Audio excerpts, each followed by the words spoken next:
Good morning, everybody. I want everyone to give yourselves a big round of applause for being here this early. Because I know I would not be here unless April dragged me at this hour, because I'm not a morning person. So thank you for Neuro Challenge for having me here, to all the sponsors, for Dr. Sutherland, for April and Sarah and everyone. Today I'm going to talk a little bit about the favorite topic you guys have of going to the doctor. How much fun that is, right? It seems like the longer I become a patient, the less I like to go to the doctor. So that's terrible to say from a doctor, right? So we're going to start a little thing. So also want to thank everybody that's joining us virtually. I didn't want to miss everybody there. But things to keep in mind. You know, it's very, very stressful the first time you're going to go to the doctor for the first time to get a second opinion, or even for follow-ups. It can be very challenging. I'm sure that a lot of you knows how long it takes to get up and plan your medicines and get going and everything, right? So, you know, going to the doctor can be an ordeal. But the one thing that I have to remind everybody is to carry all of your medications personally and physically. That is a must. I have had so many of my patients end up in the hospital or have side effects because they double dose inadvertently. They see a green pill and a white pill and an orange pill, and it's the same medicine, generic, and they think, well, you know, I took one of each, and realize that it's the same medication. So it's really, really important for the doctors to know exactly what you're taking and how you're taking it. So going for the first time, as I said, can be very challenging. What do I do? Where do I go? Getting in a right referral. There's not a lot of neurologists, unfortunately, not a lot of movement disorder specialists, so it may take a little bit of time to get everybody into a doctor, so make sure that you get all your history, get the doctor to refer you to the right person, and get all your labs and things, but also make sure that, especially if you're traveling to an academic center, a lot of times they may want to repeat these tests. So just because you've had them before may not be enough. And so be prepared, especially if you're traveling from afar, to maybe stay overnight or spend an extra day or extra time getting these things done. Always bring an interpreter if you're not fluent in the language, or even if you are, bring somebody to hold your hand and to be second ears and take notes, because what happens inadvertently after you meet the doctor and get the diagnosis or get whatever it is they said, you know, after the first 5 minutes, you stop listening, right? And then you go home and say, what did he or she say?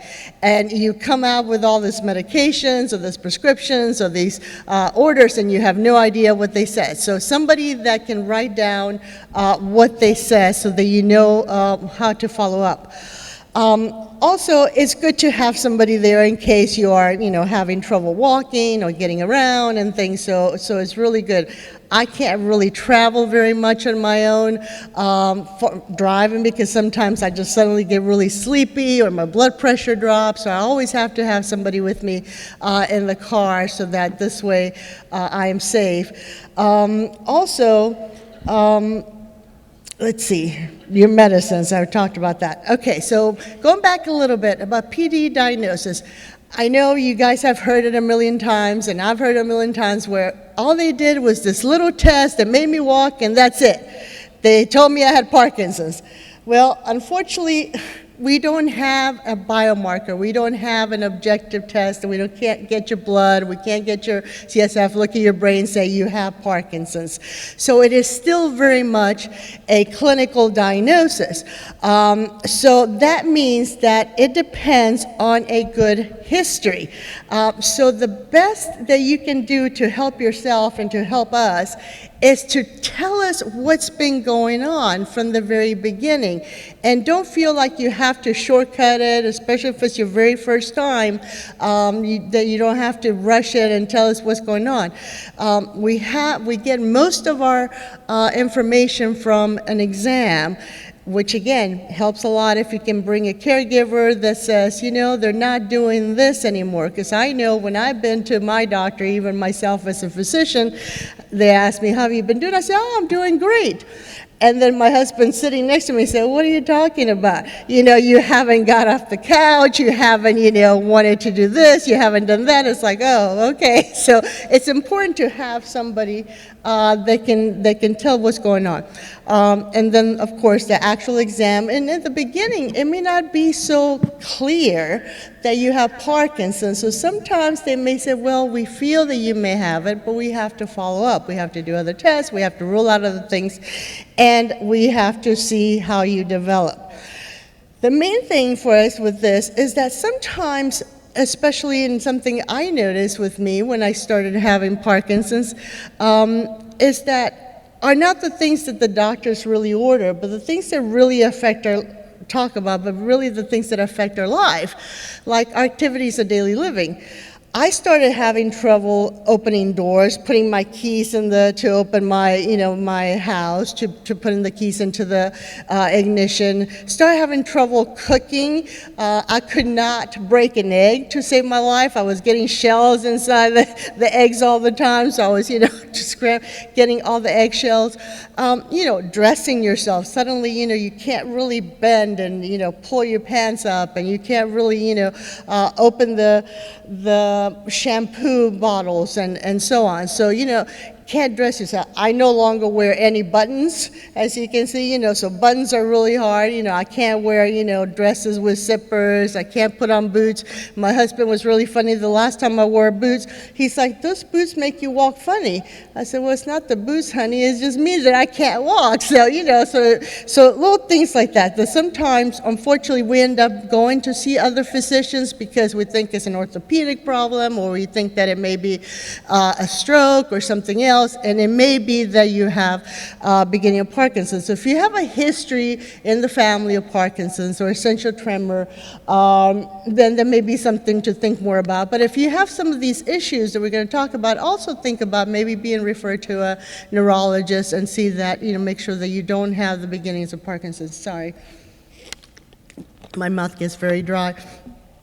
Some of the other things that I noticed, again, is falling and misstepping. When I was seeing my patients, I had a large population of Parkinson's, and I had developed my clinic for Parkinson's patients, so I had kind of a walkway for Parkinson's, and it had a lot of bars and things. And so when I was examining patients, all of a sudden I realized that I was the one holding on to the bars all the time, because I was the one, losing my balance and kind of tripping on myself and things.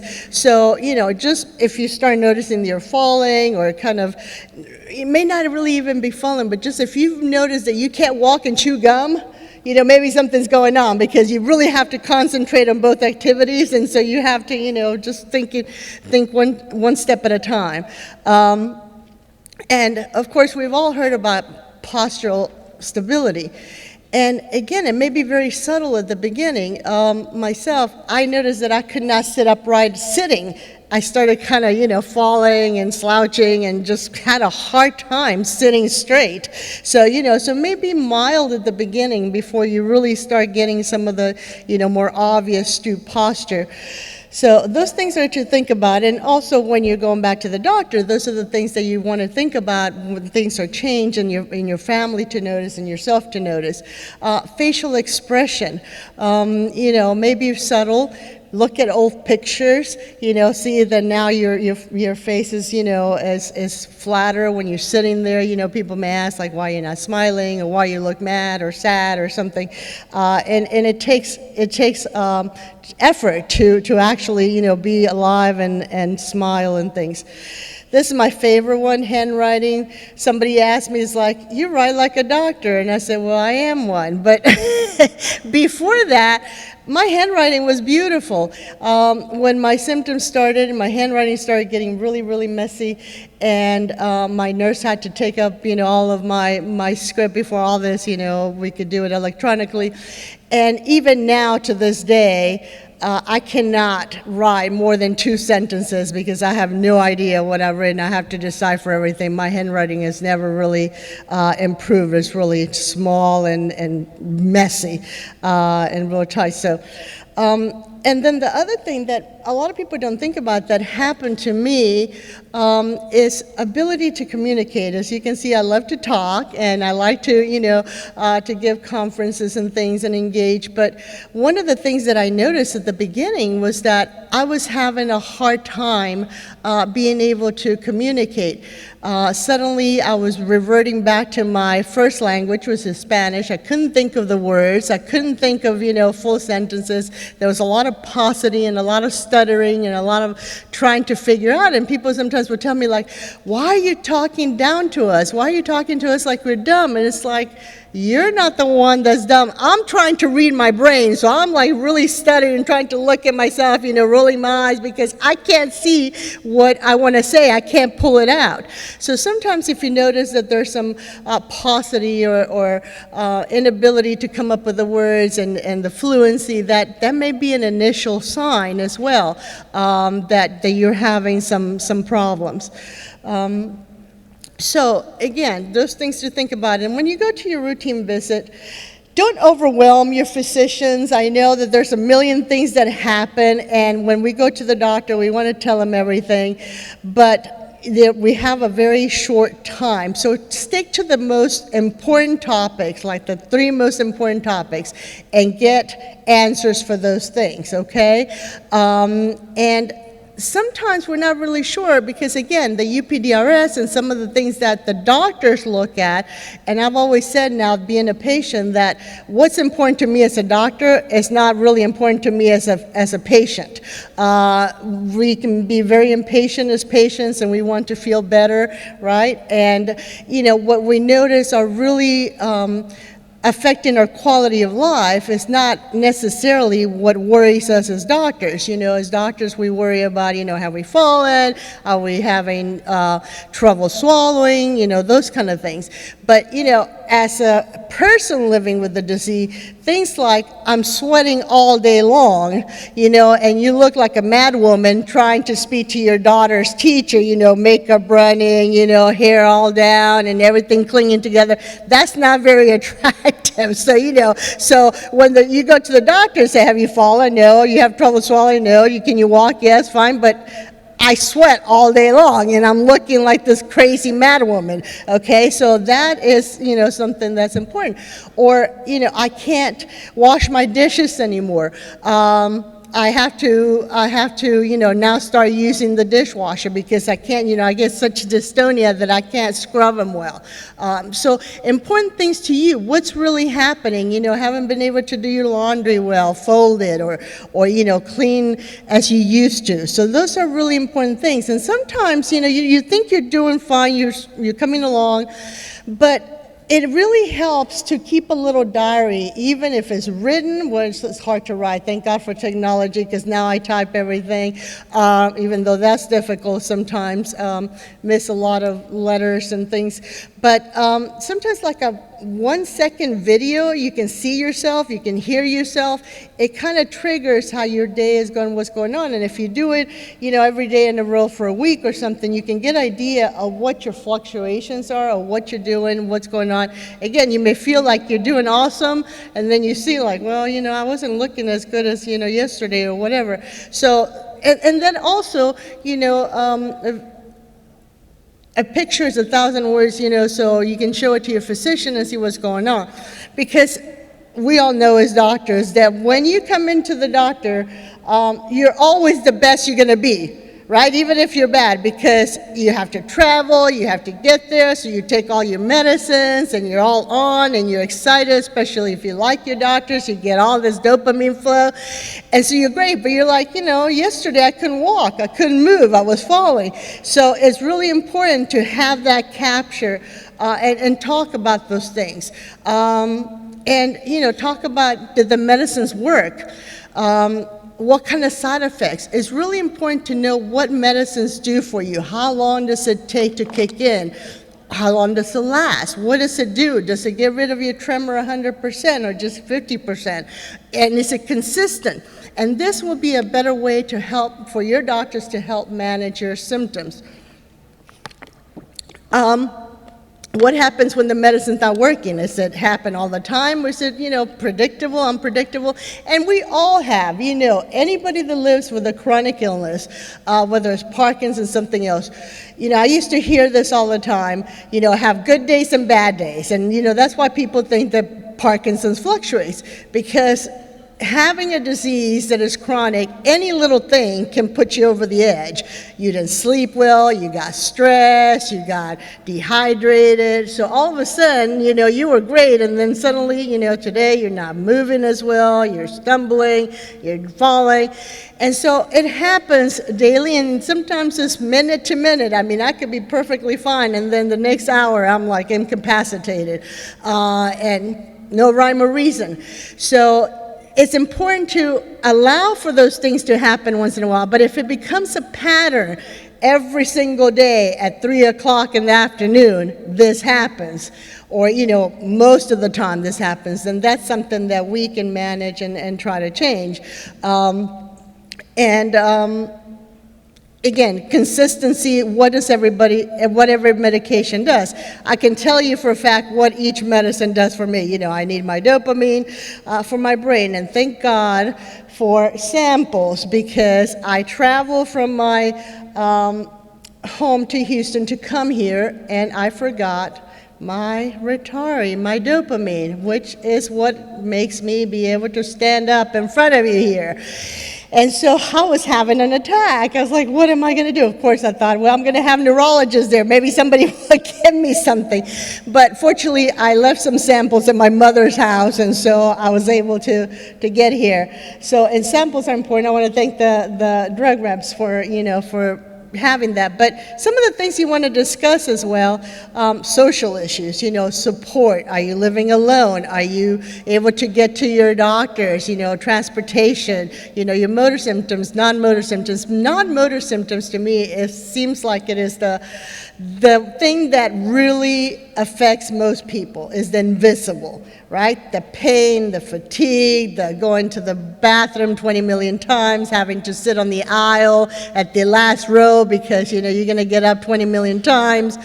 You're sweating like crazy. Your husband's now having to sleep in a different bed because he wake up and you have him here stuck by his, shirt, and you're about to slap him and kill him, and it's like now he has all his pillows behind you, so it's like, what happened? So those things are really important, and those are things that we really have to, talk about. Autonomic dysfunction. Again, when I began having Parkinson's, it's like your pain threshold is lower.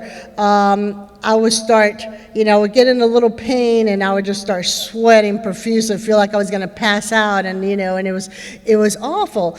And then my husband had 2 years ago during the pandemic, he got a reaction to the flu shot. Thought he had COVID, had Guillain-Barré, almost died on me. And he had this autonomic, and now I know that he's the most stoic and, and high tolerance pain, but he just could not tolerate anything. He would start the same sweating and, just profuse. It's like, okay, this is something that we have to think about in Parkinson's, because some of this reactions that we have in sweat is because we're having pain, we're having, fatigue, we're having constipation, just like urinary problems, and we're getting this autonomic release, okay? Important to talk about, ask your doctor, what's your prognosis? What are we looking at? What's the next stage? Can I get on disability? Not get on disability? Should I talk to, the workers? Driving is a big thing. I know firsthand, I had to give up driving for a year. I could not drive because every medicine would put me asleep at the wheel. So I know how that is. You're sitting there at the light and suddenly you're knocked out, or your blood pressure drops so much and you pass out.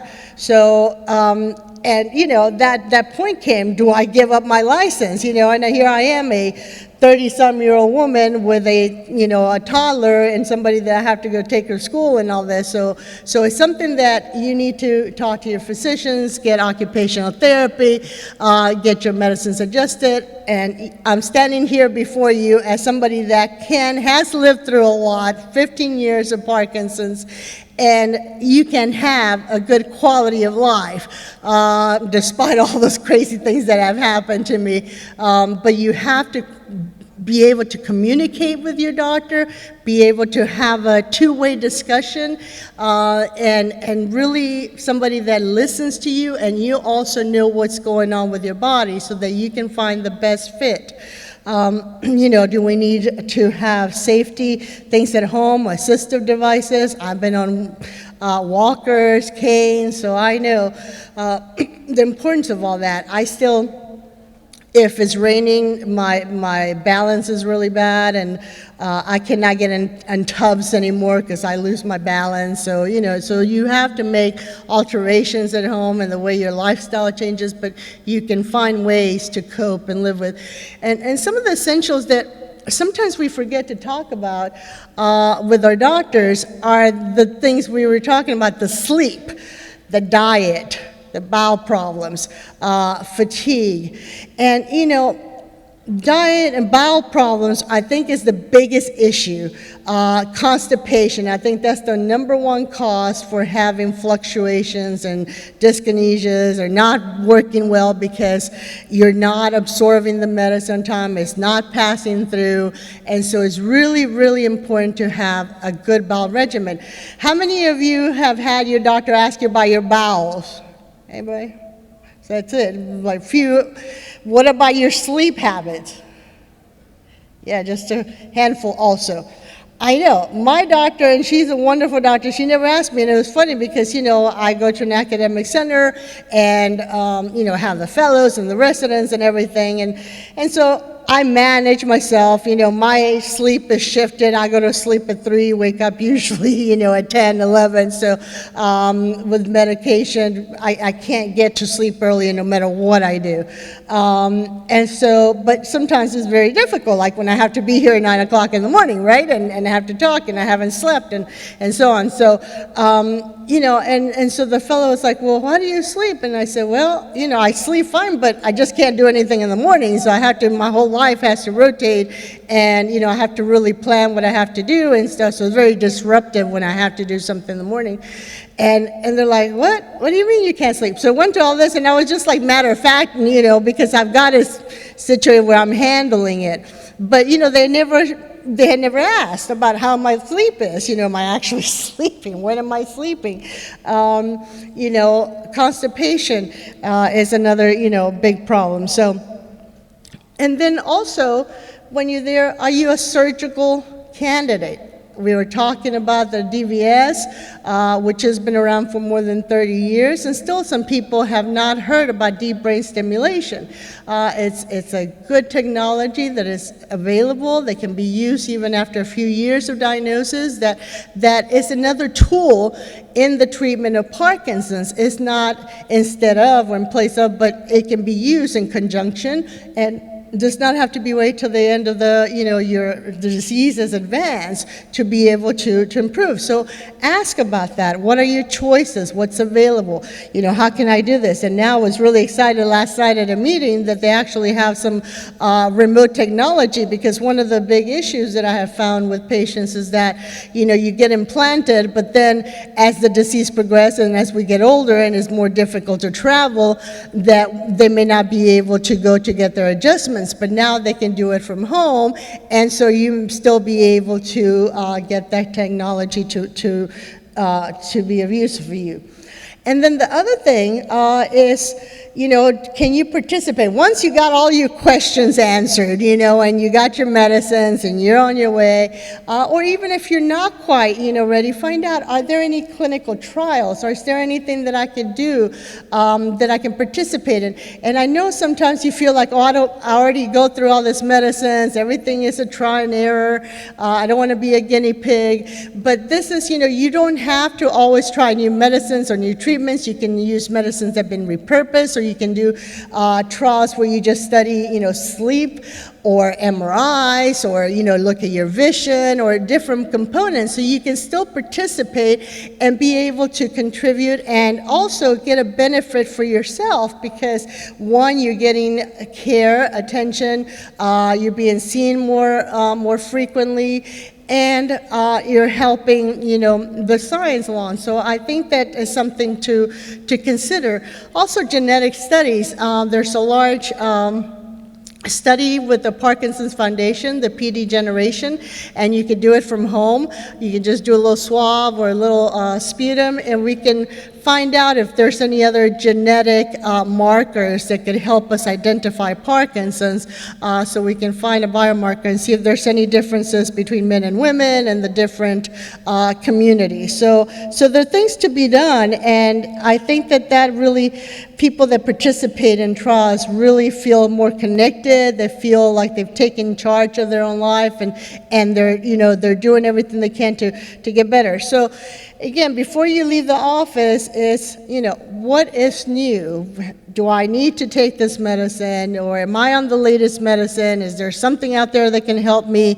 Make sure that you have your questions answered.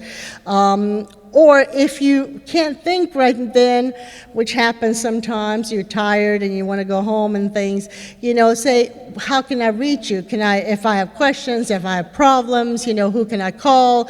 And would I be able to get back with you sooner than the 3 months or the 6 months? And always make an appointment for follow-up, because it's a lot easier to change that appointment than to get a new appointment. So I've learned that, because I used to be like, well, sometimes you're not sure how you're going to be. You have to travel 3 hours, 6 hours.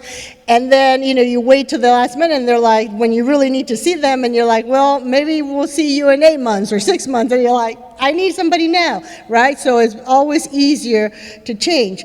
And the main thing, always know, when you get a new medication, a new prescription, try to get samples, okay? Because they're so expensive, and you want to know what it does for you before you go argue with insurance, spend the time at the pharmacy, try to figure out if it's going to be worth it, and then you can do all that.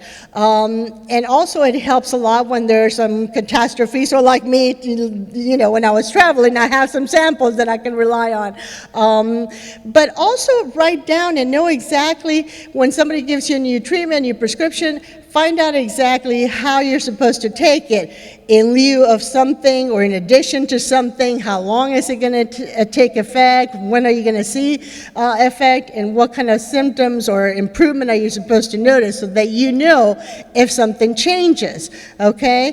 That happened to me. I got really psychotic on a combination of medicine, and I actually was suicidal. Thank God that, my faith is strong, and my husband is very in tune to my behavior. I'm a very positive person, very outgoing, and even though I've been on both medicines separately, when we combined them, I got really psychotic, and so all of a sudden I was crying like Llorona, just boo-hooing, and just could not stop crying. I just was thinking all these dark thoughts.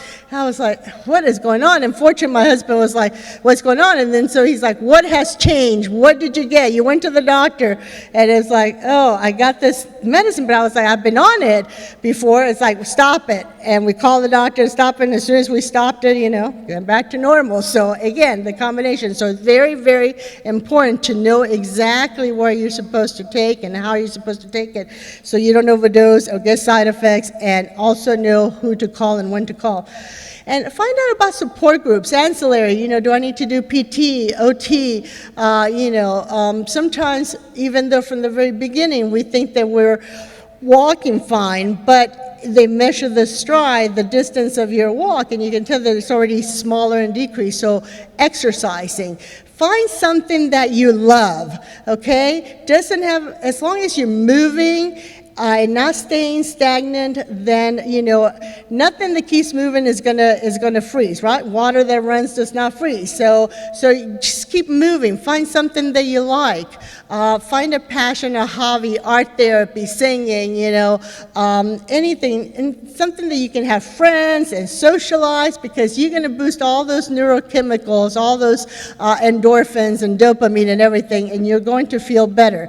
And also, don't forget to keep mentally, active. So try to learn new things. Try to take a new route.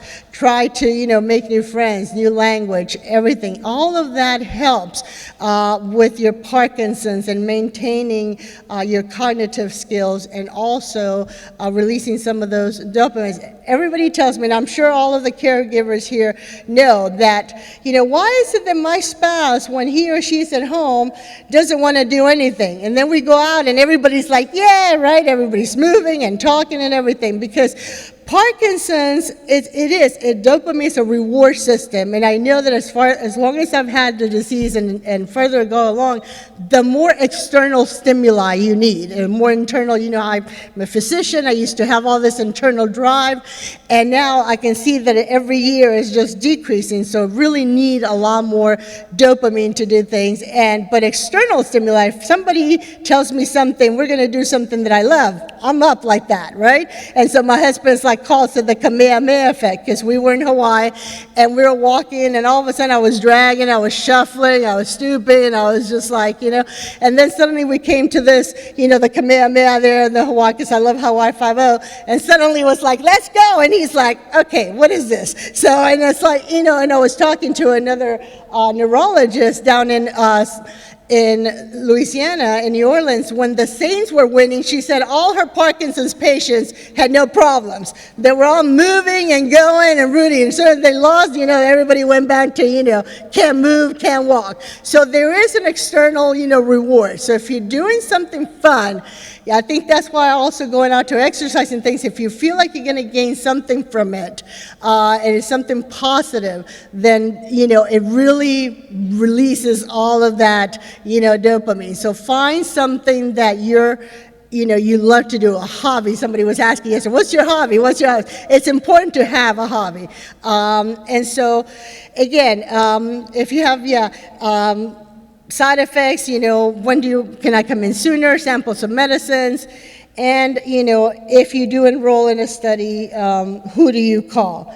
So I went through everything here, so I want you to embrace your awesomeness. All of you have it within you to make Parkinson's the best thing that's ever happened.